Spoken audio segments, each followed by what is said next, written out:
Gyaasehene ya Worabeba ai wo futu mensimo fifi mantemo ne nanyi ko abowie wode nsamo to Jafi say school for Worabeba de wo mo nante kwansin bebre ansa no mo akoto school ni nyina ne sa Worabeba ho no ankasa wo mo ni school nti ha dwen pa nkra na nkentim gwanha wo mo nko na wo twene kura ni nyina obi antimi nkonwie ha dwen na district to Jason penifomra emeboa wo manfo a wote efutu Worabeba wo mudodo na eya afarefo na manfo ete honom no ebro apem nanso school ba akopɛ ene wo krum honom ya free bra Ghana nya ne fa hodie ene wosi ya tibia wo mukura nso enye nsenti manfo ati krum honom no wanante ko nsu akire ye ekuro bi eben wonom ansana onom atimi akopenim de amane boni ene nyanya kwawo abowie a wotoso mienu etwetwe nkomo na owura yi edane di se adesuafo dodo na empese obeko school mu isan kwantenten a wonantie enti mboframa no se wofia anopa na nsu to bosonde anu ye wopoa na ye wo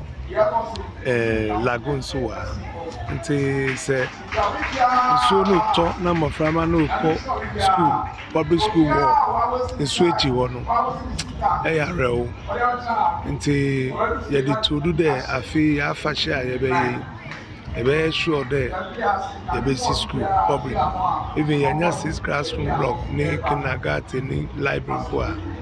mo fram betumo efutu mensini krachi Alhaji Kasim Zubiaru ene dwemtenene a woda infimfini mantemu lands commission ano Kwame Danso ene gina wono mrahye bedwani Alexander Afenyoma kinyanemu ede nsem bitu dwa ewo dwumade na se a ohye nananom nyina se omomode ase obeyi asase ato hono mu a obetimi asi school dan asi so ama wono and the Waba Asasi, what they are at war, I at the school nearby, you bet me easy wodo.